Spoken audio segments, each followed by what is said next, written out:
विद्यार्थियों, जैसा कि हमने पिछले वीडियो में आपको बताया था कि स्फेरिकल मिरर के क्या टाइप्स होते हैं, उसमें हमने आपसे ये भी कहा था कुछ परिभाषाएं बताएंगे। तो आइए हम आपके साथ चलते हैं कुछ सम इम्पोर्टेंट डेफिनेशन जो कि हमने स्फेरिकल मिरर के साथ बताने जा रहे हैं। ये परिभाषाएं मिरर के साथ बहुत इंपॉर्टेंट हैं, इनको ध्यान देंगे आप। पहली परिभाषा आपको बताने जा रहा है पोल। पोल मैंने बताया था आपको कि स्फेरिकल मिरर को कांच के गोले से काट कर बनाते हैं, तो उसके एक सरफेस हम करते हैं पॉलिश। तो रिफ्लेक्टिंग सरफेस का जो मिड पॉइंट होता है, सेंटर पॉइंट होता है, उसी को हम बोलते हैं क्या, पोल। लिखा भी हमने है, द मिड पॉइंट या centre point of the reflecting surface of spherical mirror is called pole. जी हाँ, आप देख सकते हैं, हम बताने जा रहे हैं आपको कि एक हमने लिया आपके सामने कोई स्फेरिकल मिरर है, इसमें किसी एक सरफेस पे हमने कर दी है पॉलिश। तो पॉलिश जहां करें उसका एक मिड पॉइंट भी होगा, इसी मिड पॉइंट को हम क्या बोलते हैं, पोल कहते हैं। इसे P से शो करते हैं। अब आते हैं दूसरी परिभाषा पर, सेंटर ऑफ कर्वेचर। आप देख सकते हैं, तो मिरर को जिस कांच के गोले से काटकर बनाया जाता है, उस गोले का सेंटर ही मिरर का क्या होता है, सेंटर ऑफ कर्वेचर होता है। आप परिभाषा देख, तो आप देख सकते हैं, हमने बताया था centre of curvature is the centre of spherical mirror और which mirror forms a part. माने सेंटर ऑफ कर्वेचर क्या होता है, मिरर को जिस कांच के गोले से काटकर बनाया जाएगा, उस गोले का जो सेंटर होगा उसे कहा जाता है सेंटर ऑफ कर्वेचर। जैसे आप दिखा सकते हैं, ये गोले का जो पार्ट लिया था उसका सेंटर होगा, इस सेंटर को हम बोलते हैं सेंटर ऑफ कर्वेचर। इसको सी से शो करते हैं। तीसरी परिभाषा देखें, रेडियस ऑफ कर्वेचर। बहुत इजी है कि गोले को काटकर मिरर बनाए तो उस गोले की जो रेडियस होती है उसी को हम बोलते हैं क्या, रेडियस ऑफ कर्वेचर। यानी the radius of sphere of which mirror form A part. माने गोले को काटकर जो मिरर बनाया उसका जो रेडियस होगी उसी को हम क्या बोलते हैं, रेडियस ऑफ कर्वेचर। इसको R से शो करते हैं। सिंपल परिभाषा में ऐसे भी कह सकते हैं, पोल से लेकर सेंटर तक की जो डिस्टेंस होगी उसी को हम क्या बोलते हैं, रेडियस ऑफ कर्वेचर। इसको R से शो करते हैं। आपको चौथी परिभाषा बताने जाएंगे, प्रिंसिपल एक्सिस। जैसे कि हमने बताया था, पोल से लेकर सेंटर तक की डिस्टेंस को हमने क्या बताया था, रेडियस ऑफ कर्वेचर। यदि इसी लाइन को हम आगे बढ़ा देते, पोल से लेकर सेंटर को मिलाने वाली लाइन को हम आगे बढ़ा दें, तो यही लाइन हमारी कहलाएगी प्रिंसिपल एक्सिस। तो देखो हमने लिखा भी है, the line joining the centre of curvature and the pole is called principal axis. मतलब मिरर में पोल से सेंटर ऑफ कर्वेचर को जॉइन करने वाली लाइन की कोई लेंथ तो होती नहीं है, तो उसको और लंबा खींच सकते हैं, यही लाइन का नाम है क्या, प्रिंसिपल एक्सिस। याद रखना, प्रिंसिपल एक्सिस दोनों ओर हो सकती है, आगे कितनी भी लंबी खींच सकते हैं मिरर के आइदर साइड, दोनों ओर, बाएं भी हो सकती है दाएं भी हो सकती है, आगे तक बढ़ा सकते हैं। अगली परिभाषा देखें, अपर्चर। तो डायमीटर ऑफ सर्कुलर रिम। आप देख सकते हैं मिरर का जो रिम दिख रहा होगा जहां पर रिफ्लेक्शन चालू होता है, इसी को हम बोलते हैं अपर्चर।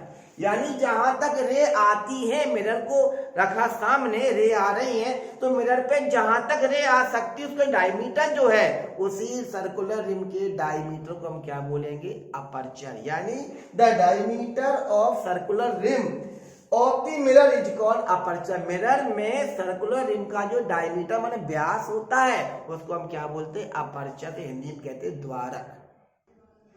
अगली परिभाषा हम आपको बताना चाहेंगे, प्रिंसिपल फोकस। विद्यार्थियों को बताया जाए कि प्रिंसिपल फोकस की परिभाषा उनके लिए बहुत इंपॉर्टेंट, ऑप्टिक्स में, स्फेरिकल मिरर में सबसे ज्यादा पूछी जाने वाली यही परिभाषा है कि यदि किसी स्फेरिकल मिरर में प्रिंसिपल एक्सिस के पैरेलल राइट रे आएगी तो वो हमेशा याद रखना प्रिंसिपल एक्सिस के किसी एक पॉइंट से जाएगी। यदि रियल में जाती है तो उसे कहेंगे फोकस ऑन कॉनकेव मिरर, और यह ऐसा हो सकता है किसी एक पॉइंट से आती प्रतीत होगी, appear to coming from a point on the principal axis, इसे कहेंगे कॉन्वेक्स मिरर के भीतर क्या, हम प्रिंसिपल फोकस।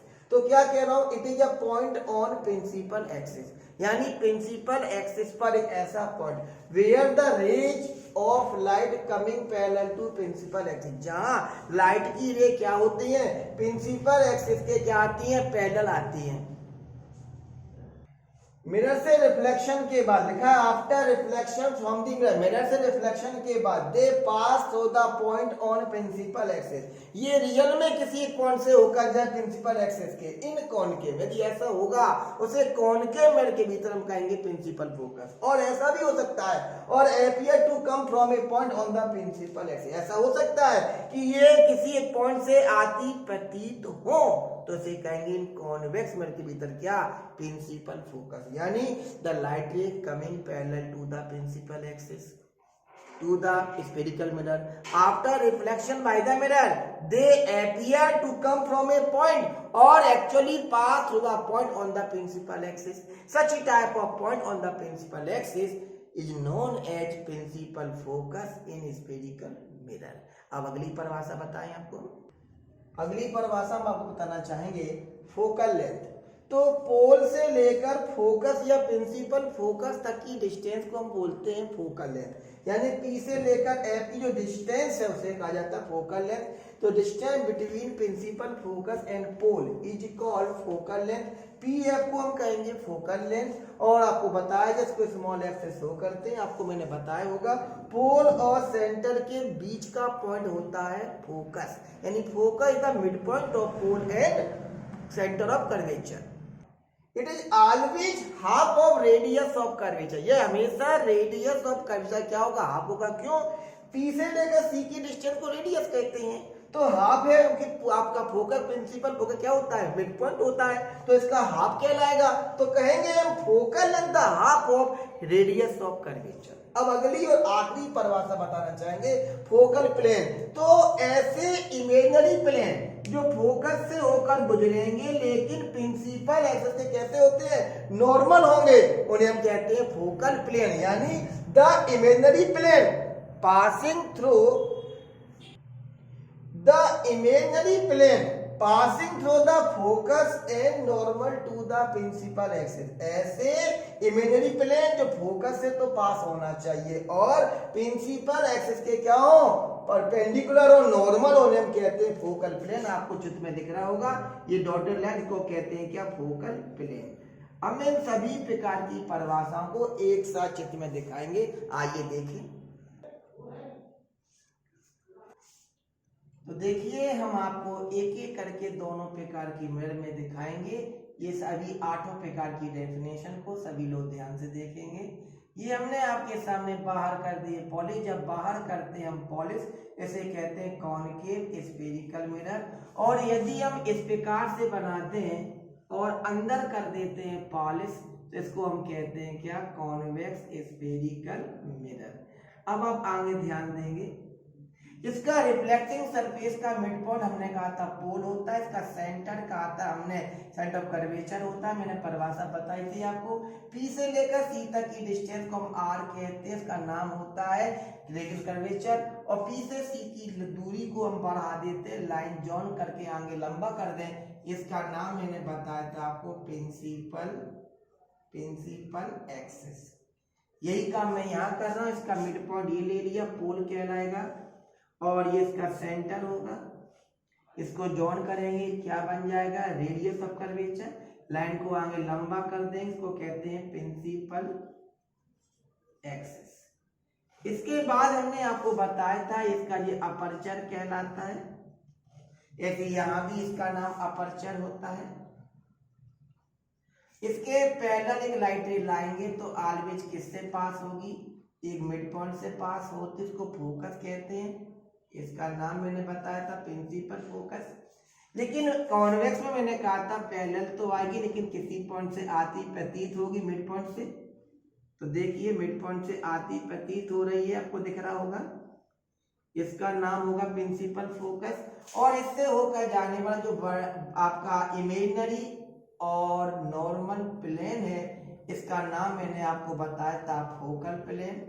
फोकल प्लेन इसको कहेंगे, इमेजिनरी प्लेन होता है passing through focus and normal to the principal axis. मैंने परिभाषा आपको बताई है ये वाली, ये भी फोकल प्लेन कहलाएगा, फोकल प्लेन।